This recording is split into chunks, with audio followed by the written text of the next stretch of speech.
So yun guys, at ituturo ko sa inyo kung paano ba magpalit ng filter ng aircon sa ganitong klaseng sasakyan katulad na lang nitong Grandia guys. So tara guys, ituturo ko sa inyo kung paano tanggalin at palitan yung filter ng aircon. So yun guys, bago natin sisimulan yung ating pagturo sa kung paano pagpalit ng filter sa aircon, so isa namang subscribe dyan guys, lalo na sa ating mga kapwa nating super, mga driver. So lalo na sa mga baguhang driver, no. At ituturo ko lang sa inyo kung paano pagtanggal. So paki-subscribe ng aking YouTube channel at i-hit nyo ang aking all notification bell para update po kayo sa aking panibagong vlog guys, sa ituturo ko po sa inyo. So ayan, simulan na natin guys. So una guys, at buksan nyo lang itong pinto. Ayan, buksan nyo ng sagad.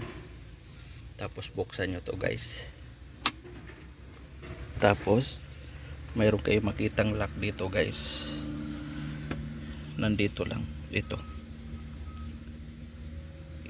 Hilain mo lang to paloob guys. Yan.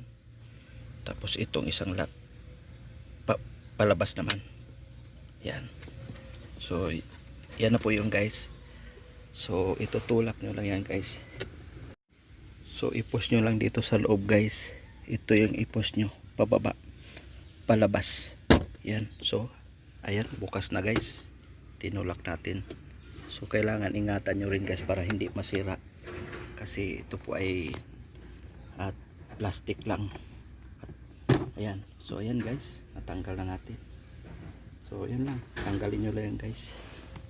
Tapos napakasimple lang yan guys. Dito pakita ko sa inyo. Unang una guys, ito hilain nyo na lang pag ganun guys. Yan. Yan, i-press nyo lang to. So siya. Ayan na guys, ganun lang kasimple yung pagpalit ng filter. So ito po ay dito yung lock nya guys. Nandito naman sa kabila. Ito, kita nyo yun guys. Ayan, hilain nyo lang yan guys. Hilain nyo lang palabas. Ganun nyo lang dito guys. So ayan, napaka simple yan guys. So ayan, hilain mo lang konti. So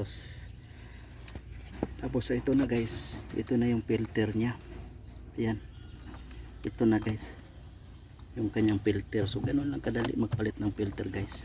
So ito na po yung filter guys. Hilain nyo lang to siya. So hindi lang natin siya masyadong maano guys, kasi may hawak tayong cellphone, tayo lang solo natin ang pagpa-vlog. So yan lang, din na natin tanggalin yan guys. So basta at least alam nyo na kung paano pagtanggal. So ang pagbalik lang nito guys, ganun din. Dito rin kayo magsimula sa dulo. Ito, dyan yung simulan sa loob. Tapos itulak nyo lang. Yan na. Tapos ang pagbalik nito guys, ganun din, unahin nyo dito sa bandang kanan. Yan. Tapos tulak mo lang. Yan na guys. Naibalik na. So, tapos ito guys, kung paano pagbalik nito, ganun nyo guys, unahin nyo lang dito. Diba mayroon siyang ano, may magkabilaan. Ito yung unahin nyo. Ipasok nyo dyan sa may mga ano nito, sa may butas. Ayan, kasi yung apat na yan, kailangan ipasok nyo yan sabay-sabay. Yan, katulad yan guys. So, ayun na. Ibalik nyo guys. Itulak nyo lang. Pag tulak nyan, sabay ilak nyo ulit to guys. Yan, ilak nyo ulit yung tinanggal natin kanina. Yan, paloob lang. So, yun na guys. Ganun lang kasimple ang pagpalit nito ng filter ng aircon guys. So maraming salamat sa inyong lahat, at sa lahat sa ating mga viewers. So maraming salamat sa inyo guys, at happy weekend po sa lahat po. So ganun lang po kasimple, lalo na sa ating mga kapwa nating driver, na lalo na sa mga baguhan sa mga ganitong sasakyan. Siyempre pag galing tayo sa truck, iba yung sa truck. So iba rin yung sa ganitong mga service, kasi ako galing tayo sa truck, pero at dito matagal na rin tayo nagmamaneho ng ganitong sasakyan. So kaya alam na natin kung paano pagpalit ng filter ng aircon guys. So napakasimple lang dito guys. magpalit. So maraming salamat at yun lang po. At happy Sunday po sa lahat ng ating mga viewers.